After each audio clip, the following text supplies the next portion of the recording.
evening, everyone. There was supposed to be much more in attendance in person. So I thank you for joining us and hoping that a few more people will join us in person. I think the weather is a factor, but thank you for taking the time. I really do appreciate it. So as we go along, stop me if there's a theory or ask anything. I'm not advocating that I'm some sort of expert on the subject. As a maths community, we needed a course over the holidays on this topic. And we got together when we got back from the holidays, we said, you know what, this is something parents should hear. Because it is something that it's not just something we as teachers can sort out, but that as parents should also be aware of if it is something that you are seeing in your family. So, just a little bit about myself. My name is Madeleine Brown. I've been a teacher for 20 plus years. But more recently I've started doing further study maths. I've been a matric marker for 13 years. So that has been something in itself has also been very interesting to be part of. Because as a matric marker, you often see the kids obviously at the end of their journey. And you can clearly see a child that, in particular in maths, is completely, and when they sit with a blank script, when they hand in a blank script, or virtually blank, as a maths teacher, your heart breaks, because you know how much effort their teachers probably put into them, how much you would have wanted for them as a teacher, and what they are able to produce. And we've, over the years, have unfortunately issued out many zeros, very close to, and you can almost see the panic. And I think that's really where it is, see the panic setting in. Particularly kids that have written stuff, and then as the paper's gone on, it just gets less and less and less, or the writing becomes more phonetic. You can see it becomes more jagged, it becomes more difficult to read, it becomes less able to express themselves correctly, and you can see the panic setting as they're trying to go through the paper.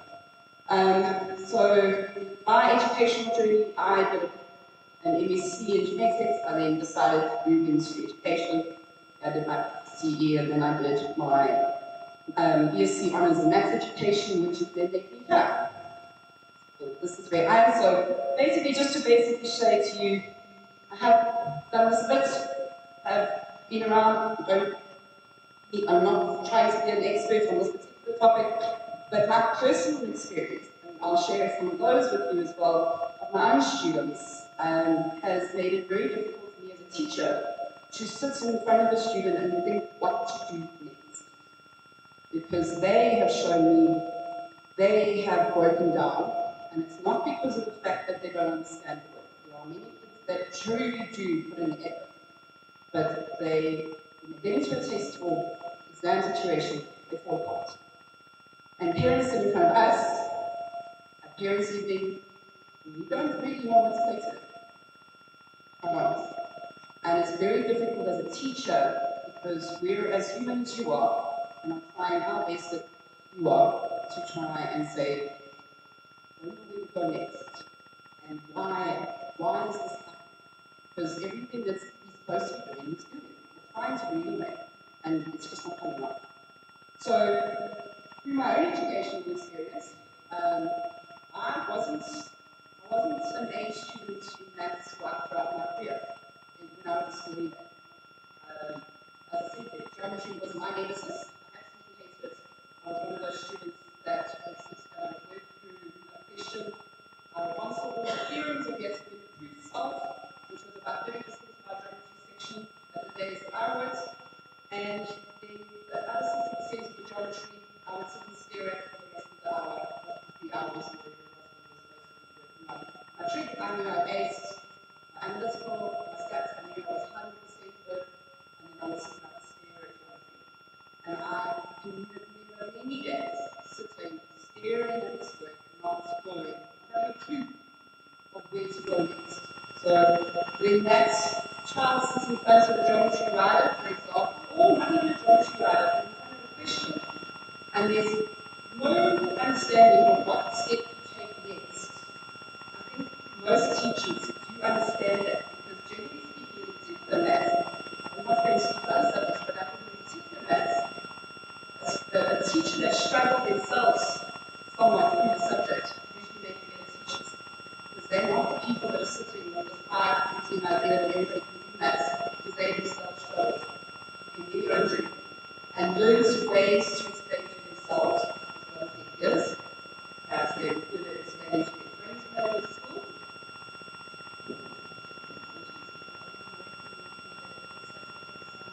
Okay.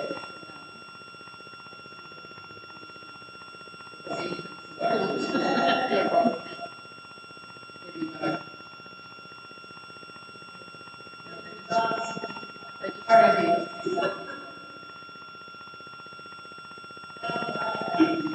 There we go.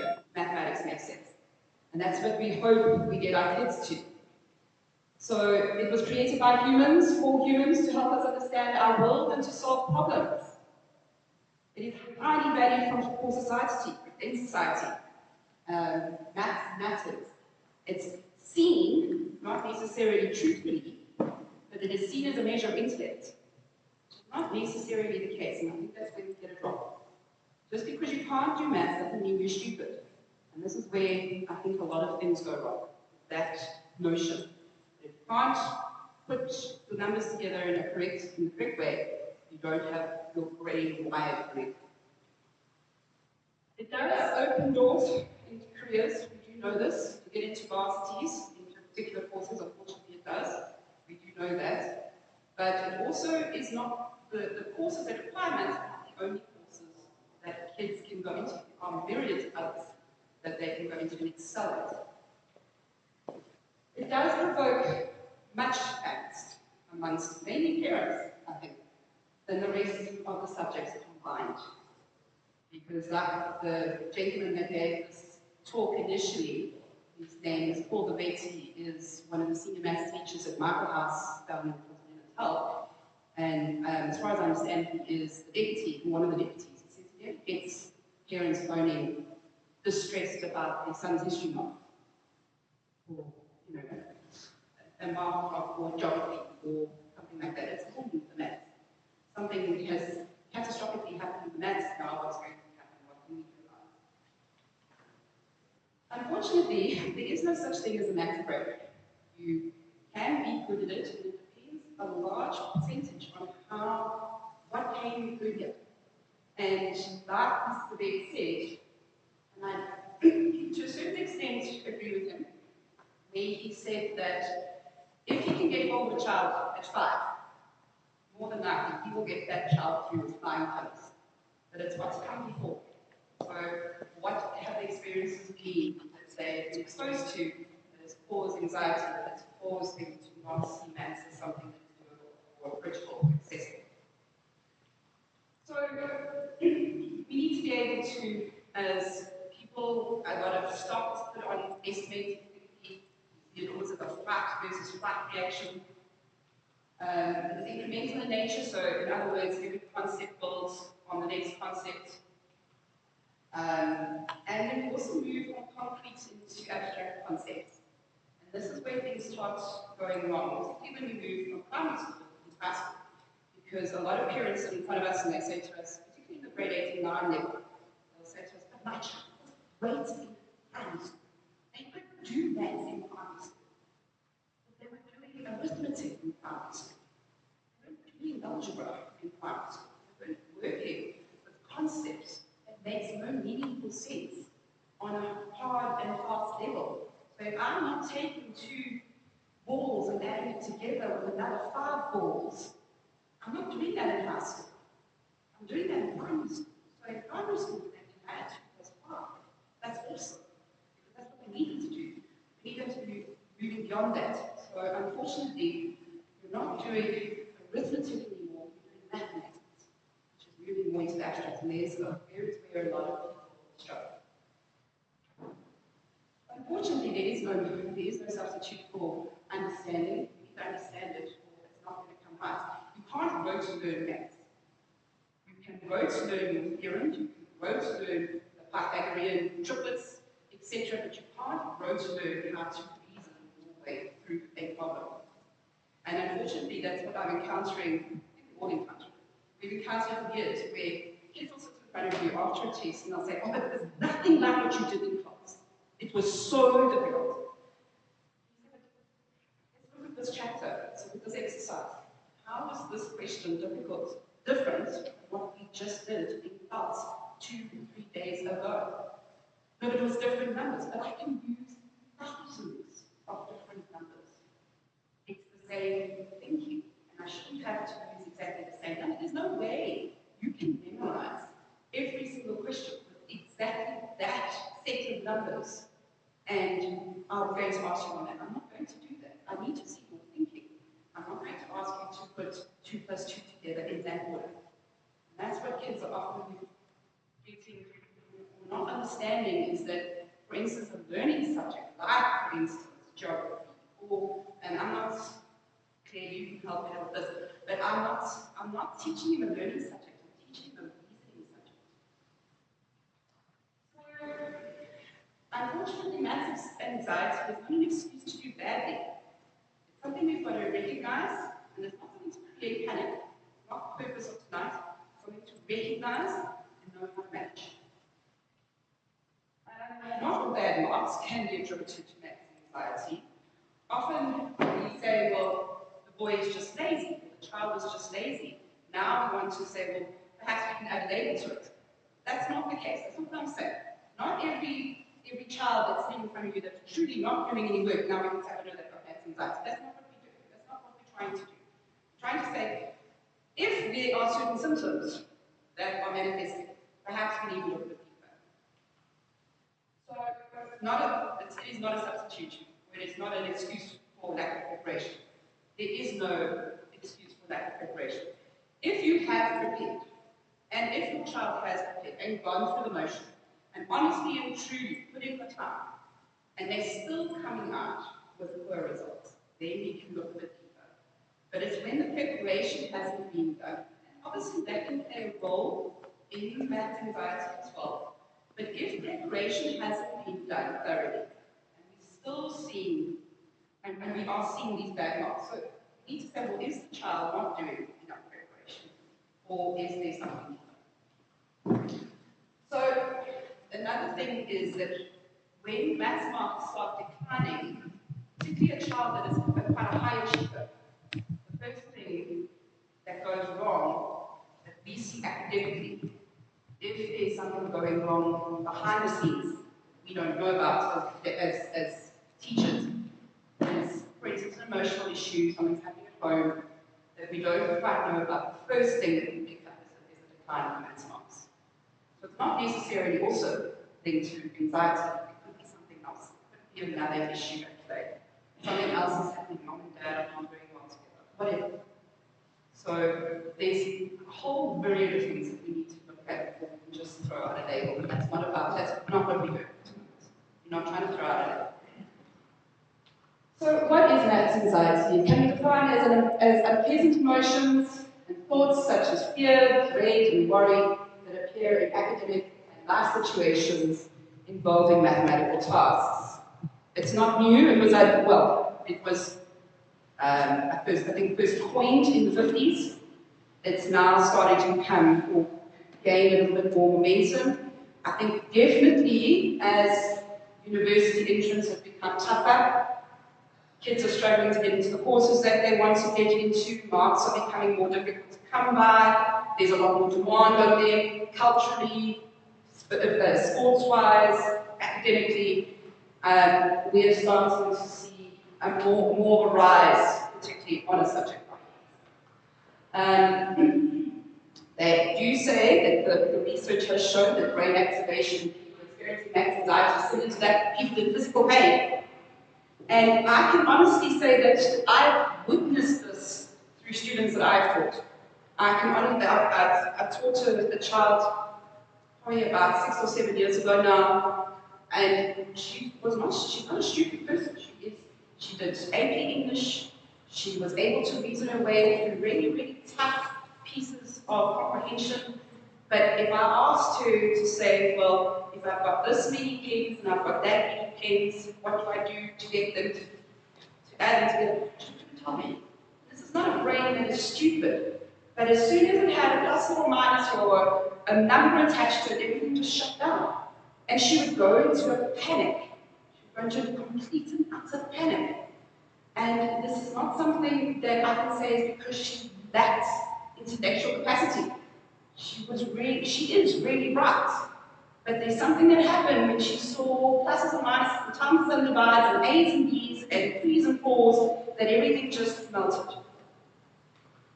So it is distinct from general anxiety, but obviously composed as and not liking maths doesn't mean you have maths anxiety. Not liking the subject doesn't mean you're anxious about it. A lot of our children walk into our classes every day. They don't like the subject, they don't bother them. They just carry on. So while maths anxiety can be measured, there is no single measure. So just like with general anxiety, there's not one single thing that a psychologist or psychiatrist can say to you, you're anxious. That's you. So it is widespread. It's normally distributed. And for those people who don't understand what that means, there's a few people in the population that have got a low level, a larger population that have got a medium to higher level, and then a smaller population that have got very high levels. Just like with general anxiety, a psychologist can say, or a parent or whatever, can say, she is very anxious, or he is very anxious. To the point where you're starting to be nauseous, you're starting to have physical symptoms of, for instance, vomiting, that's highly anxious.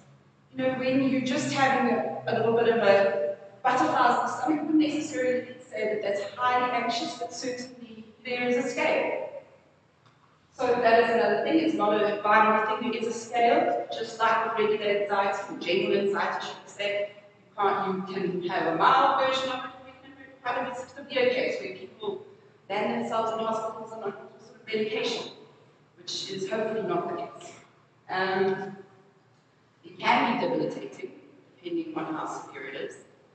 And it's more prevalent in females versus males. I think simply from our emotional makeup, I think that it does particularly affect us more, not to say that it doesn't affect boys. We see it with the boys in our classes every day. So they just show it differently. There's just certain things we have to look out differently for. So it's not restricted to low achievers, and that's definitely, like I just explained to you with the student of mine, it's not restricted to low achievers. And in fact, students that are high achievers generally panic more because now they want to get it absolutely perfect. If it's not absolutely perfect, then life falls apart. And we've watched that fall apart. They come to you, and I remember last year I had a trick student, every time he walked out of an AP test or even a core test, oh man, I did so badly. And then I'd have back his mark the next day, and it's 85%. I'm like, where did we do so badly? And we would have got to put it in perspective. What does bad mean? Okay, it is an emotional issue, it's not an intellectual one. So maths anxiety can mask a person's true abilities because unfortunately you have this issue where the fear shuts the brain down and then we start going blank, as the kids tell us. So my feeling towards when a child says to me, I've gone blank, is I often say to them, okay, what did you do to prepare? Because if you prepared well, you should be able to recognize the type of question. But as we have gone on in life, we realize that that's not necessarily the case. That they may have done the preparation, but it is literally just a panic that sets in, which freezes everything. Can be highly contagious. We've all been in that situation where, when we were at school, our friends would get into an exam, and waiting to get into the hall, and everybody is frantically going through their books, they're frantically turning over pages, and asking each other questions. Did you learn this? Did you learn that? Did you study this? And everybody has a marker. No, but I did this, and I had it this way, and she said this, teacher said that. And they create panic amongst themselves. They create absolute panic. It is medically documented. It's identified in children as young as 4. And it can exist up to 50% of adult population. any low level of anxiety is a good thing. You don't want to arrive at an exam or a test in a very nonchalant manner of, you know what, whatever. To an extent, that's not a bad thing, because I always try to say to the boys, remember, your mom's still going to love you tomorrow. The sun is still going to rise. You are still going to be okay. Everybody that cares for you is still going to care for you. Life will carry on. You are not going to be hit over the head, I can assure you. I'd like to believe that. But life will carry on. So whatever happens, happens. Now you've got to let it be. So there are entirely different things. That's anxiety versus dyscalculia. I don't know if any of you have heard of the word dyscalculia. So dyscalculia is something that's been recognized relatively recently, where it is not so much an inability to only work with maths. It's seen as a form of brain damage, where a child looks at numbers and it makes absolutely no sense to them. So I can say to them, have 3 objects on the table, and say, please pick out 2. And they won't know what that means. I had a child many years ago as well, where I had 4 pencils in my hand, because I was eventually getting to the point where I could see that this child understood nothing that I was telling her. And I had 4 pencils in my hand, and I said, take half and leave half in my hand. Take half the number of pencils and leave half in my hand. She didn't know what to do.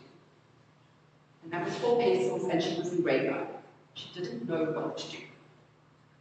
So that I would say, I'm not again an expert in this type of diagnosis, but it's certainly something that I really recommended to say, I think maybe further tests need to be done, because in those very rare cases, dyscalculia is rare, they can be exempt from doing maths, but it has to really be diagnosed as dyscalculia. And maths anxiety, it's a bit of a chicken and an egg scenario, but it's more a case of maths anxiety is very much something that grows, develops, as you grow on in life. Dyscalculia is something that, to a large extent, you would be born with. You are either going to be able to understand a number or you're not. And most people can understand numbers to some extent. It is very rare. It manifests in inability to estimate, to be able to tell left from right, to have any idea of how to put puzzles together. And you can see it with young children being able to put squares in the right blocks, etc., etc. Okay, so that's very small. So what basically, I'm just going to summarize, is that children with maths anxiety, they do poorly on tests, but they understand the material. So they're the children that will sit in front of us in class and say, when you explain it to us in class, I understand it perfectly. And I can do the exercises in class. When I get home, I can do the homework. When I get into the tests, not so much. That is a child who I would say has maths anxiety. So they can go through the homework fairly easily, they answer most problems correctly, but they feel anxious about doing it. They may even make mistakes because they're so anxious, and they may focus too much on some details and have trouble focusing on others. They try to avoid going to maths classes if there are quizzes or tests, but they do get good grades on homework tasks. It's something that doesn't have high stakes associated with it. Whereas a child with dyscalculia, they do poorly no matter how hard they try. Homework makes absolutely no sense. So kids do poorly on maths tests, even after preparing for them. They spend ages doing homework and they don't get the answers. They avoid going to maths, especially when there's a quiz, and very similarly, but they do get poor grades on maths homework, whereas a child with maths anxiety doesn't tend to have that issue. So what are the signs?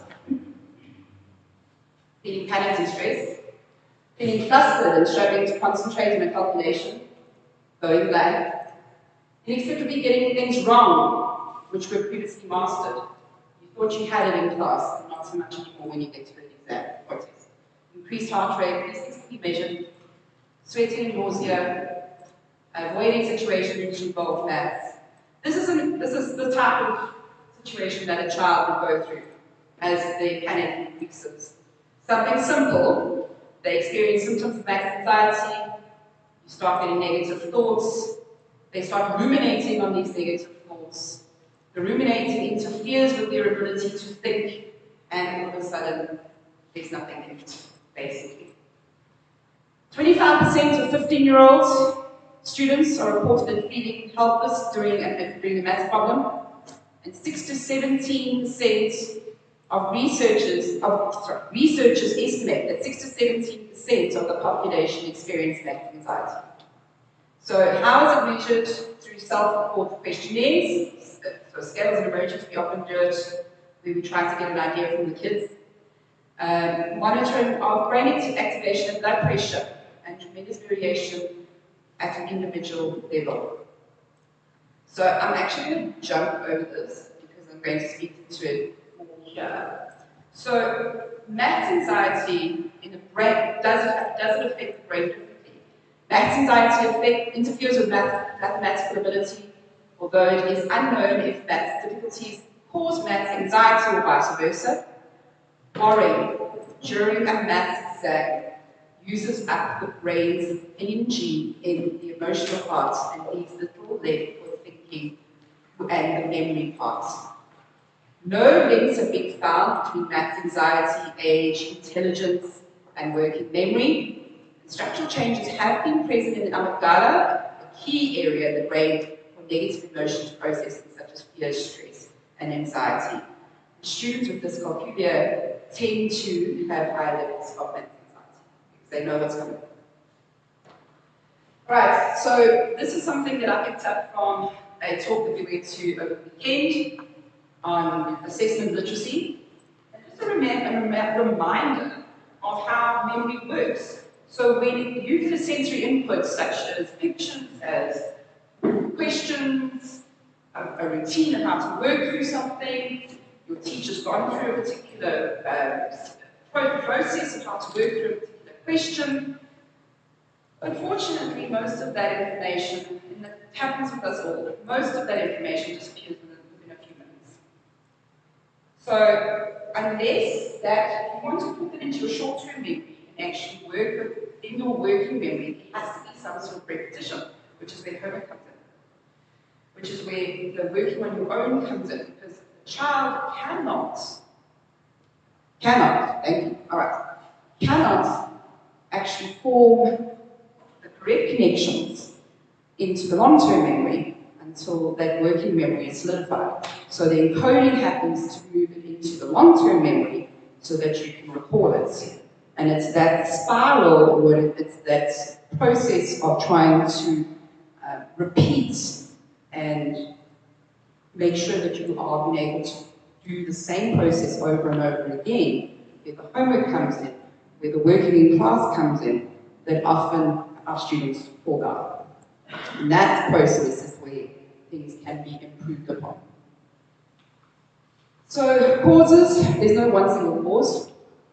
Family environment can be the origin. Okay? Just like teaching can be the origin, the student-teacher relationship can be the origin.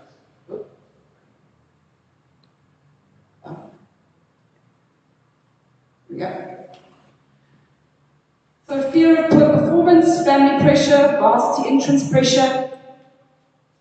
Poor past performances with maths can lead to negative thoughts about one's potential, and it then becomes a vicious cycle. So anxiety leads to beliefs about lower ability, consequences of failure, and reduced motivation to engage. These thoughts consume working memory and become intrusive. It often starts early in education, consistent underperformance, feelings of guilt and shame, and then avoidance. And it basically becomes this little monster in their heads. So you've got there, you get a bad mark, you have a negative experience with a teacher, mom and dad shouted you because you didn't get a good mark when you came home from a test, and this starts creating a bit of a vicious cycle for the child. So self-efficacy is when you do believe that you can do something. And maths anxiety and self-efficacy obviously have a complete negative correlation. So trying to build a child to remind them that they can do it. Doesn't matter how much, they can just put one step in front of the other. They can do it to increase their confidence That is where the first step is, to try and get them away from that feeling of helplessness. And unfortunately, it does become a self-fulfilling prophecy. I know I'm personally dealing with students at the moment who sit in front of me and say, oh, I'm going to get a bad set mark on the test tomorrow. And I'm like, but you haven't even gotten to the test. You haven't even gotten there and you've already decided you failed. So you're going to fail. It's as simple as that. You are going to fail if you walk in with that feeling. I can give you as many past papers as you like. I can give you as many worksheets as you like. If you walk in with that attitude, unfortunately, you're doing yourself only a disservice. So, unfortunately, a fixed mindset is exactly that. A fixed mindset, nothing's going to improve, I'm never going to be able to get this done. Never going to be able to get better. Versus a growth mindset, I'm not there yet. As opposed to, I'm not there and I will never get there. So changing the thought pattern of, I'm not there yet, but I can get there with the right work, the right input, the right attitude, I can get there. So like I said, as student and teacher relationship can definitely be a contributing factor. The one thing that parents or students, past students have often said, oh, you know, I had this maths teacher and she was, or he was just awful, he did this, etc. We all have those stories. Time pressure can definitely be an issue where the child does feel under pressure because they're not going to finish. And in those cases, we do try to say, if you do what you can do correctly, if you finish the paper, it's not important. You'll get more marks by concentrating on the work that you can do correctly than if you finish the paper. So we do stream at Benny's, and it can create feelings of inadequacies. There's a huge debate amongst in the maths community. It has been for years. There's been lots of research for and against it about whether or not streaming is a good thing. We do believe that it is something that helps us to concentrate better on different abilities, because not everybody has the same ability. But if we can have smaller classes with boys that have lower abilities, we can spend more time concentrating on them. The hope is that they will get better. They will be able to move up because they will become less dependent on us and more self-dependent, more independent, should I say. So, pressure situations such as fearing being judged or how quickly they can produce an answer. Negative past experiences, as I've mentioned.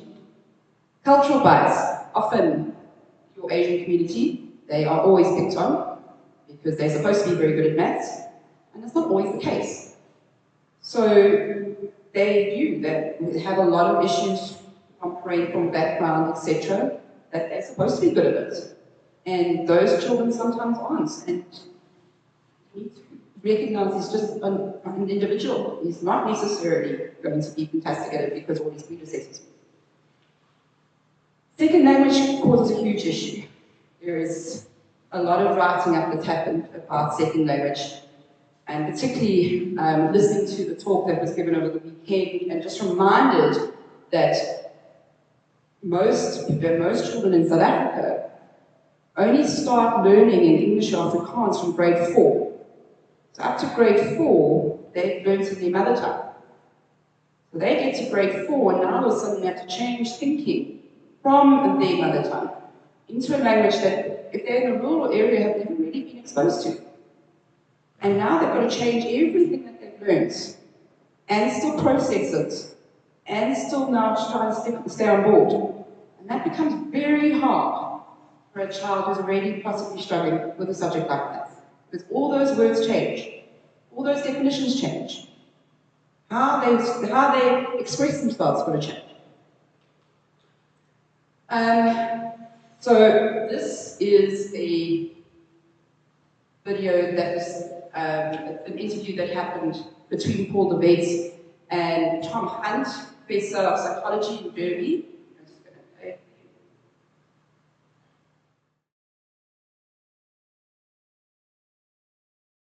The whole issue of second language, which, because unfortunately many of our Black Africans, which is the majority of our population, are being taught mathematics in a second language.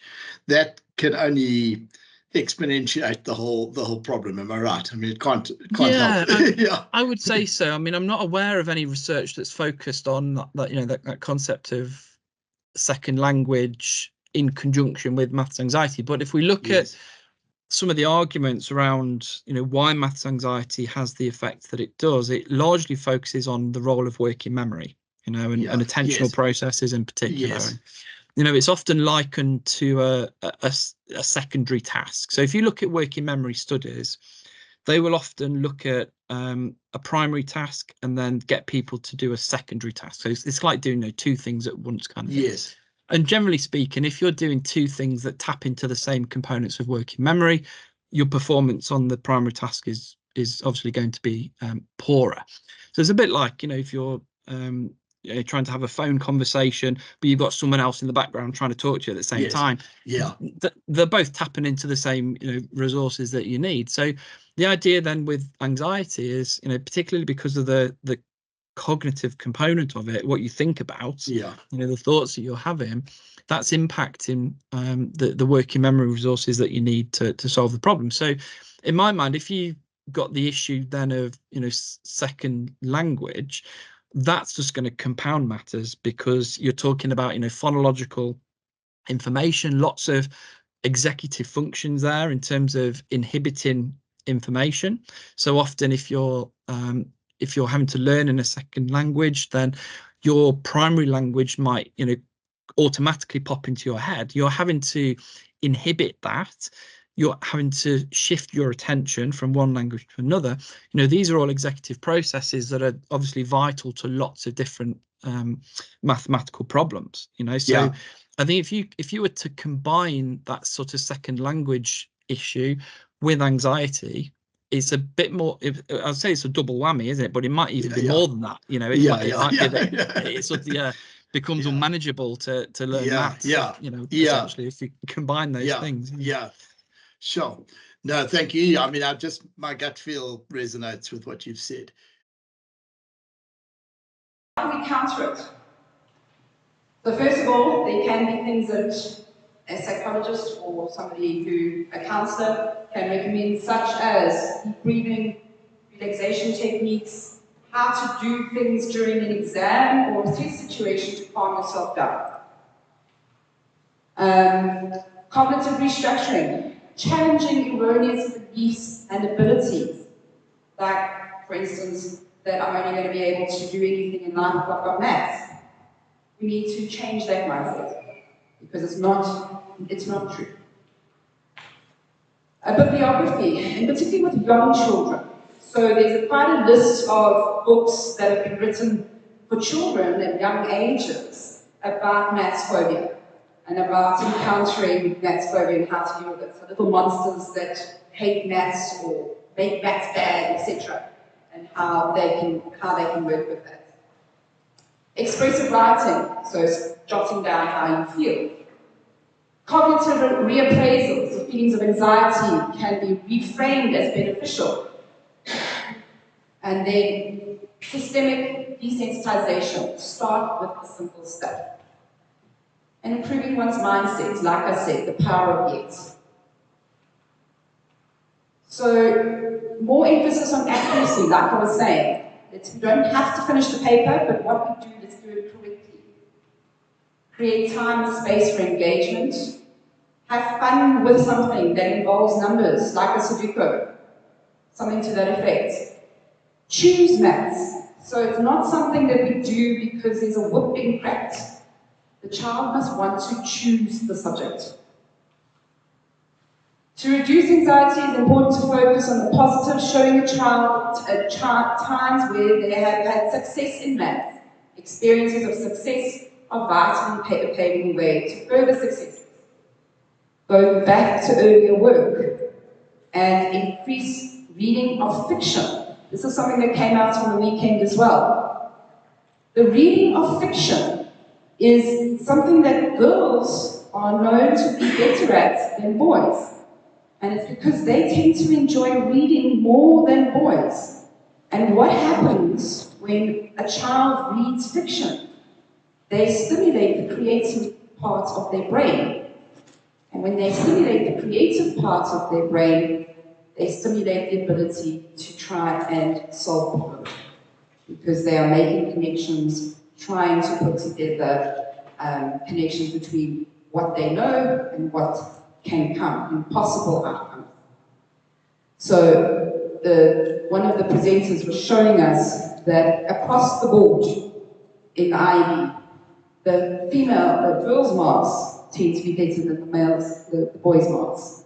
And they put that straight down to reading. They put it squarely in that court. That because boys tend to read less than girls, that creativity is not stimulated. And unfortunately, their love of problem solving and being able to figure out creative ways of getting to solutions is not as developed. So work alongside someone who is good at maths, so you can see how it's done, even if it's a peer. Praise effort rather than talent. Are they putting in the time? Are they putting in the effort? They don't necessarily have to get it right. So make friends with maths, with exams. The exam is not here to trip you up. We really just want to see if you can put one foot in front of the other. Did you actually go through the motions? Can you fulfill what we need you to be able to do, be able to pass this grade? Don't need you to fly to the moon, just need you to put one foot in front of the other. Right, make friends with the exam space. Don't rush. They can be the last to start. You can take your time. If you are thinking through a process, you don't have to immediately start. Then there was another thing, chewing gum apparently stimulates the brain. So there is something to think about. But this also causes a problem for us with boys who are going to create all sorts of funny, interesting incidences, where we are going to have to regulate blowing bubbles and sticking stuff under desks, and it's going to be fun. So anyway, this is something that has come through from the research. Don't sit with people that are stressing you out before a test or exam. That is not going to help your mindset when you get into the test. And they're asking questions before it starts. Go and find a quiet space and go and keep yourself calm. So this is an excerpt from an interview that Paul had with one of his past students, who ended up well at the end. So maybe you can just start off by telling me kind of, were you quite anxious about maths at school? And if so, where did that start? Like in what grade would you say? Okay, so I mean, my grade, so E and D block were that maths was quite easy for me. I think E block you had like normal sets, and then D block I was in top sets, and I was cruising in maths. Maths was fine, and then and then in C block May this time of year, I missed a lot of school because my sister passed away. Oh, sorry, I never knew that. Yeah, sure. No problem. So I missed a bit of school, and I didn't write June exams, and I became very like, I don't know, just like both maths and science just fell quite far down, almost because I lost my confidence, and then I wouldn't be doing the homework because I'd be like, it would like make me all stressed out and all, like, and then so I just fell more and more and more behind, and then but then yeah, and then I got more and more like anxious to do it, and so yeah, that's Yeah. where and I really battled. I mean, I think I wrote the June exam. I think I got like 35% or something ridiculous, like something stupid. Yeah. And then the final exam at the end of the year, I think I also got like, I think I got 40% or something. Like I seriously failed.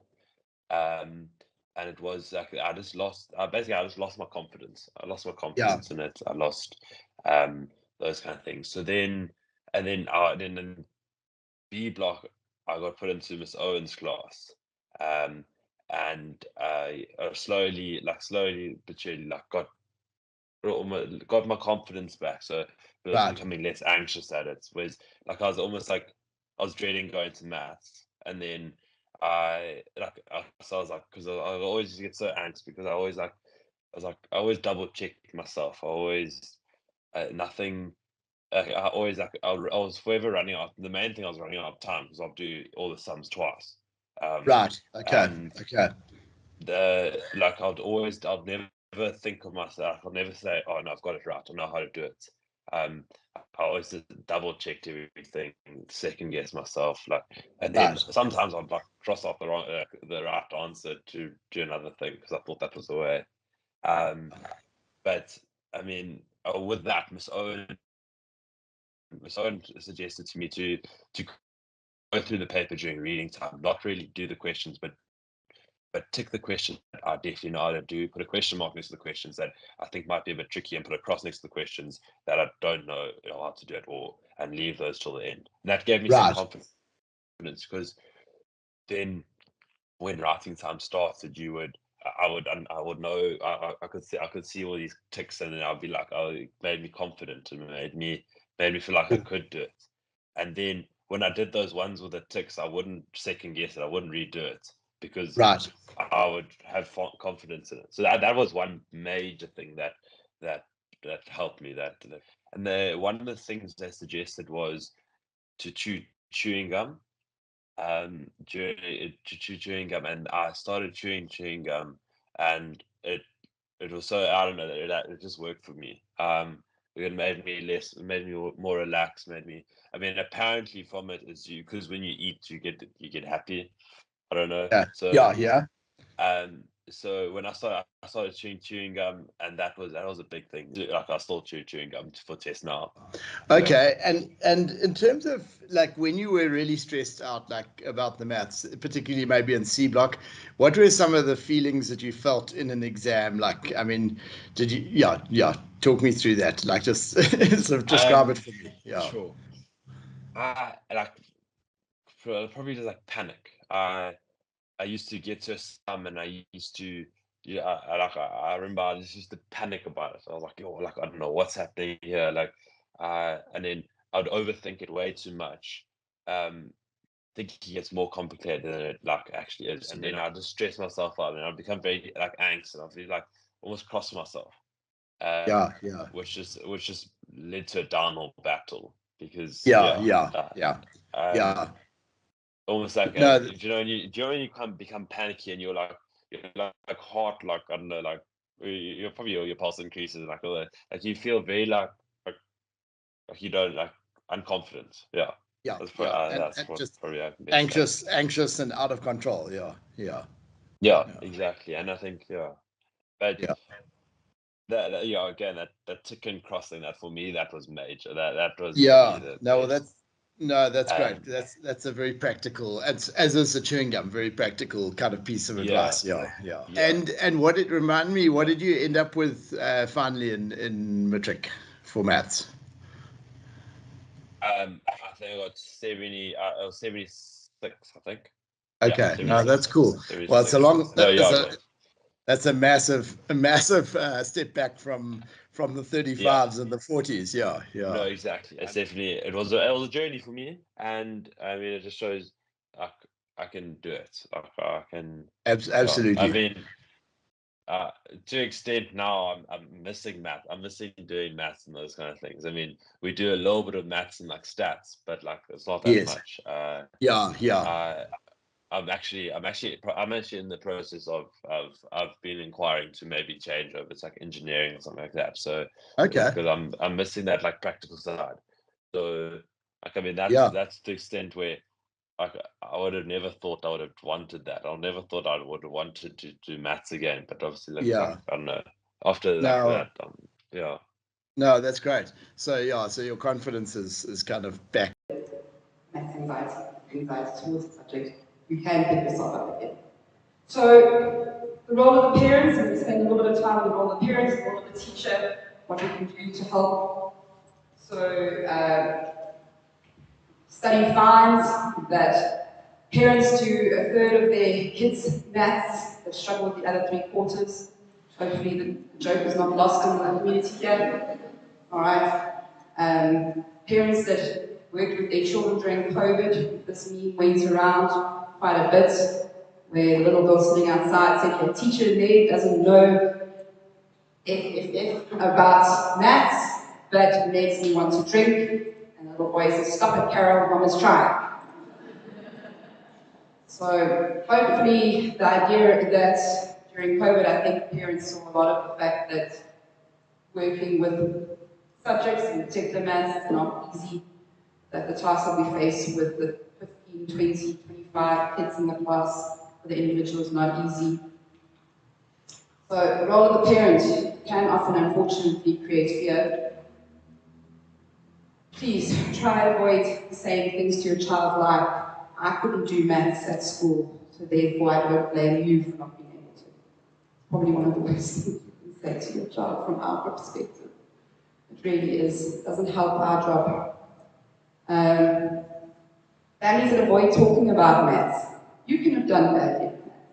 There are a lot of parents that did badly at maths. A lot of people. One of the worst things that I meet new people, and people say to me, "Oh, what do you do?" And I say, "Oh, I'm a maths teacher." And they say, "Oh, God, I can't do maths. I can do maths." When they started introducing the alphabet, that's when things went downhill. Same story, heard it plenty of times, nothing new. So these are not things that we want to say to kids. Really not. Try and do, even if it's video games, try and do games that encourage mathematical thinking at home. It doesn't have to be anything intricate. Just something small, where something can be fun. Make something fun with numbers or mathematical thinking. Snakes and ladders, for example, with the adding and subtracting, etc. Jigsaw puzzles, creating awareness of space and shape. I think we all know these things. Ball skills, that definitely helps with number sense. And then apparently there's a game called Bayo that young kids in Black cultures play. I'm not entirely sure, I haven't seen it myself, so I would need somebody to explain it to me. So help with homework, even if it's just taking an interest. Even if you sort of try and struggle it out together. It's not a bad thing to, not saying that you can't admit as a parent that you can't do it, but maybe not make it a thing that a child focuses on. And maybe say, "Okay, well, let's figure it out together." You know? Encourage one's child to make friends with maths, but choose to do it first, not to leave it to the end and say, "Oh, you better go and do it now because you need to go to bed." And then, you know, so it becomes a task, it becomes a chore. It's something that they don't want to do. Point out maths in everyday life if you can see it. So if you can see a connection to something mathematical, show it to your child. Where they're having to play with cricket or number planes, etc. When you're taking a car drive, prime factors. So these are the books I was talking about, especially for the younger children. I don't know that it's so much for the older children, but certainly I was having a look, for instance, The Monster Who Did My Math. That was quite an interesting little one. It looked very cute. And if you have small children, or know somebody who has small children with any of these issues, try and recommend this to them. Please remember that maths is not the only option. There is a subject called maths literacy, and a lot of people have a very negative mindset towards it. It is not the case. It doesn't need to be the case. Our goal at high school as teachers are to get your children into varsity. Once they're in varsity, they can change however they want. I wouldn't say maybe necessarily however they want. There's a far greater scope open to them once they're in. But to get them in is what we try and aim for them to do. To try and make this process at school as comfortable and as easy as possible. It's not an easy journey. We try to make it as easy as possible. And if maths literacy is something that's going to aid your child's anxiety levels, that is something to consider. Because bridging courses can be done. Not having maths in your matric certificate is not a doomsday event. It can close doors, but it closes some doors, not all. It's not and it's also not a finality. So please remember that if your child is not getting above 40% for maths, they might as well not have done it. Because it's not going to mean anything. The score that they're going to get, the APS score that they're going to get associated with it is meaningless to most courses that require it. So you can stick it out, but if they're getting 40 or less, it's not going to assist them. Rather do maths literacy. Get with the highest score, and then you can choose. You can then make moves, but get in first. That's the goal. Are we putting unnecessary pressure on our children?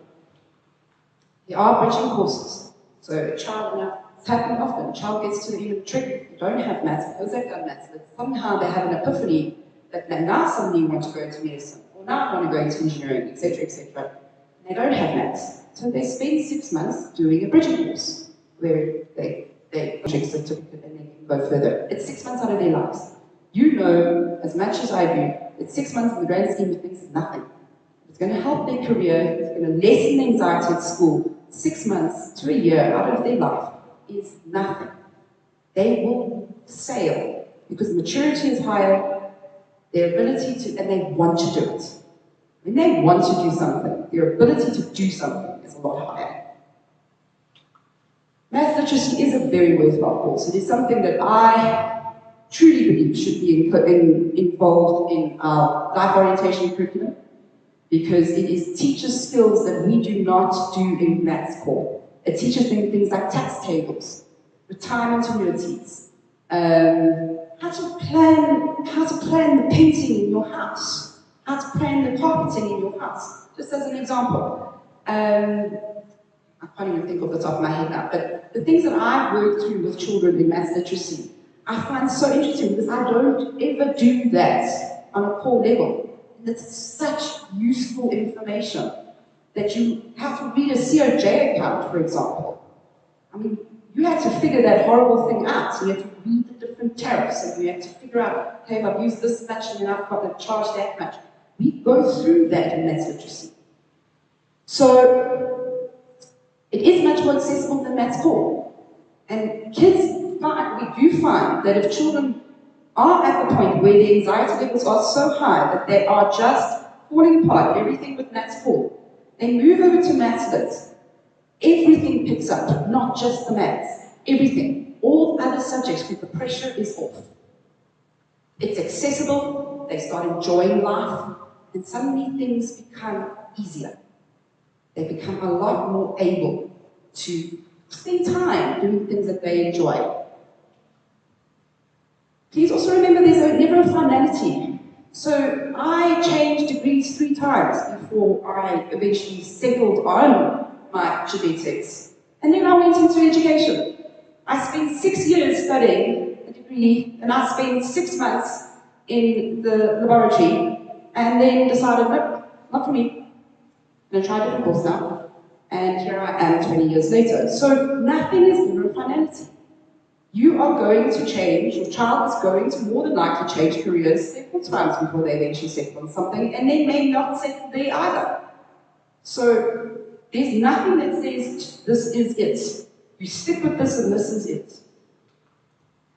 So the role of a teacher. So within the maths department, I was trying to calculate it the other day, we must have about 170 odd years of experience between us, if we put everybody together. And even we still get it wrong. So we still don't have the answers. But we have a lot of experience between us, and we try to help each other as much as possible. And please understand that your children's well-being is at the forefront of that. Sometimes they may not believe it, you may not believe it, but really that is really where we do come from. We really do want the best for your child. There's no desire on our part to see your child fail. And like I keep saying to the kids, if I, every single time, set a test where I was trying to get you to fail, I would not have a job. Because Mr. Jeffrey would not employ a teacher that consistently has her children fail. That would not get me employed. It is not my goal in life, it is not my colleagues' goal. We want your children to succeed. But we have to test them on the stuff that they need to pass the term, or the exam, or the grade with. So, like the saying says, teaching has nothing to do with the love of power, everything has to do with the power of love. Nobody really goes into teaching to make money. We've known this many times. And it is generally because we really enjoy helping those children in front of us. We sometimes want to kill them, but most of the time we do love them. So that really is the goal behind most of the work we do with your children. We do have a curriculum we need to finish. We do have time pressures, we do have those pressures we have to go through, but the main goal is to get your children through. So, like a lot of that says there, the role of the teacher, it's all very, I would like to say airy-fairy in terms of the things we aspire to. We do praise, we do mistakes, we do peace. But these are things we do try and aspire to in our classes. Don't always get it right. I'm going to jump over this one. So, above all, we try to be positive in all of our interactions. We don't always manage it. We are also human. We do often, like I say, want to do some really, want to throttle. But we do try. We know the negative impacts of being negative. We do understand that being that grouch is not in your children's best interest. We do get that. Making one's classroom non-threatening. Do not teach, we try not to teach formal concepts before the kids are ready for them. There is a huge issue of maturity with regards to maths. So there are children that can handle, and they often will say to us, when they get to grade 11, this work that they did in grade 10 and grade 9, they're not going to go, but why did I ever struggle with this? And it's not about the fact that they struggled with it, it's about the fact that their brain is mature. They are now able to cope with it a lot better. And the links are now forming the correct way. We try and exercise less assessment with lower stakes assessments. Unfortunately, we also do have a report that we need to send to you, and a report that's meaningful, that at the end of the day, at the end of the year, we can actually send up to varsities, specifically in grade 11. Help students with their times tables and their bonds, that is essential. So for maths, if your bonds are not in place, calculators are not the way to go. As much as in higher levels of high school, we do rely on them to a large extent, calculators are really probably the worst thing you can encourage your child to make use of. When a child is having to do 2 times 3 on their calculator in grade 11, it is a problem. Because they shouldn't need to do 2 times 3 on their calculator in grade 11. We try and definitely help bridge the gap between the concrete to the abstract. So the idea is basically here that the teacher attempts to build the student's skills, knowledge, and confidence by exposing them to more maths tasks. However, anxiety operates like a barrier and the student is not able to engage effectively. The teacher provides students with strategies to reduce and regulate the fearful response to maths in the moment, removing the barrier that is anxiety. The teacher's efforts to build skills, knowledge, and confidence are then more effective. So that is the hope. That is the goal. So I thought I would just throw this in here, just so that you can get an idea of how we put an assessment together. I'm not going to go through the finer details, but certainly so that you see that we start with items that the kids have to remember, basic knowledge. Then we move into things that they need to understand. Then apply, analyze, evaluate, and create. So we work according to something called Bloom's taxonomy.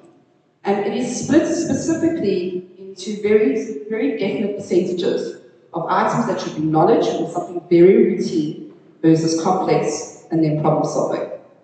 And it's not a random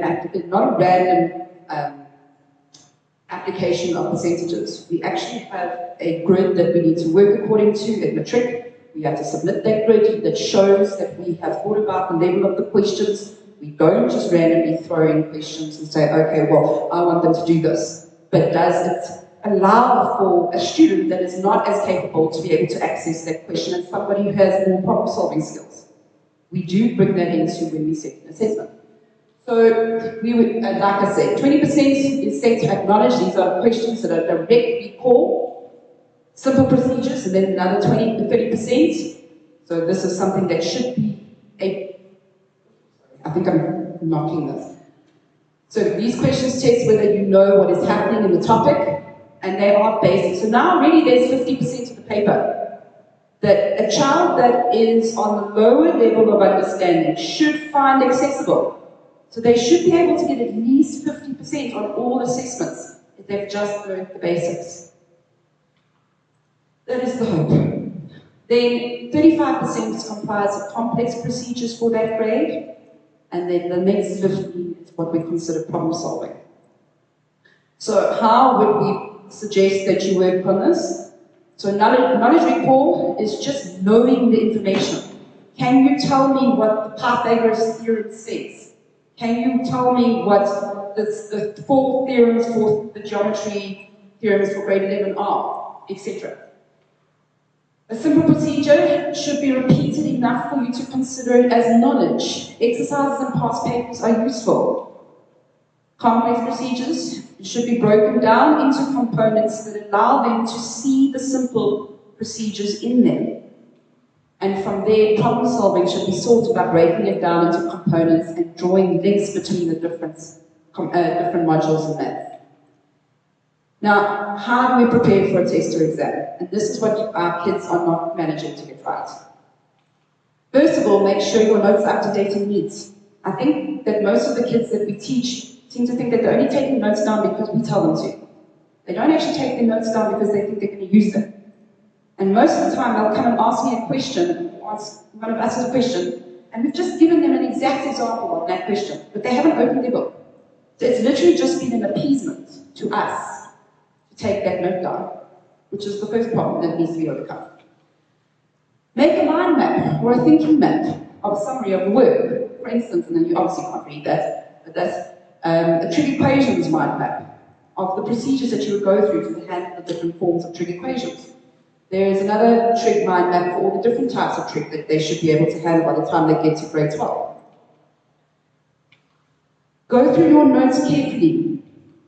Do each example in the textbook from that section of work. That should take them about 2 hours, just in a section of work, working through just the examples. I don't even need them to work through the exercises, just the examples. The full memo is in their textbook. So, like you can see, the textbook that we use is Mindborn. And so, example 1 there, you can see the examples that are written there. Right next door to it are the videos that those children can go and watch if they want to make sure that they're getting those examples right. The exact videos of those exact examples that the author of this particular textbook has sat very diligently showing the children exactly what to do step by step, narrating each step as he goes along.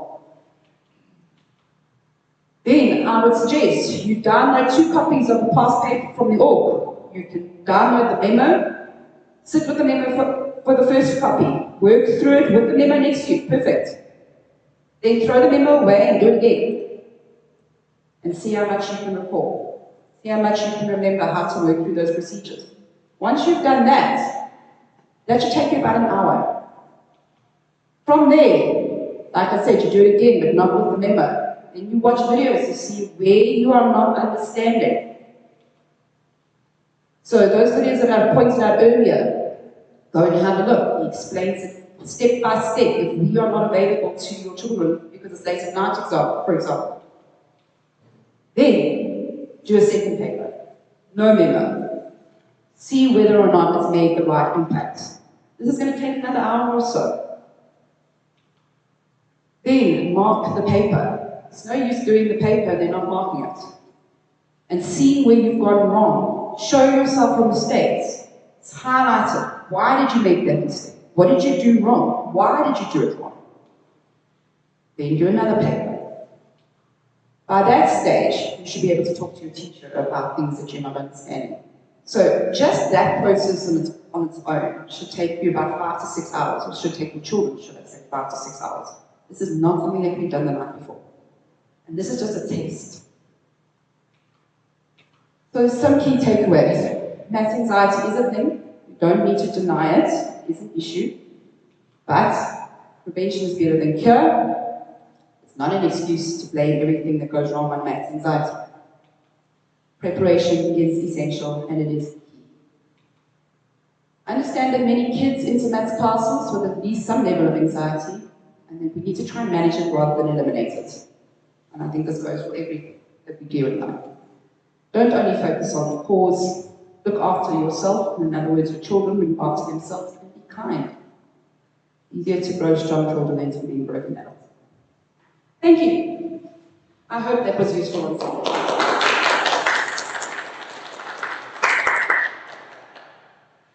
On behalf of St. Benedict's, I'd like to thank the Maths Department particularly. I see they're all sitting here in the audience. They were ready to have a conversation with parents who are keen to chat about their children's maths anxiety. And I think we're very blessed at St. Benedict's to have such dedicated staff. So I'd like to thank each one of you. Thank you, Mrs. Brown, for putting this presentation together. It's very informative. I certainly learned something. And that anxiety is something that translates into practically every subject that children face, especially leading up to exams. So I'd like to reiterate that preparation is key. I think we're all too quick to run to other forms of sorting things out. Medication is come by nowadays, but we helped our boys prepare better, and longer in advance we could mitigate adverse circumstances. So thank you very much for your time. I really appreciate it. It's the conflict that HOD. These teachers are always available at the drop of a hat to help you at any stage. Thank you for your time, and I appreciate it.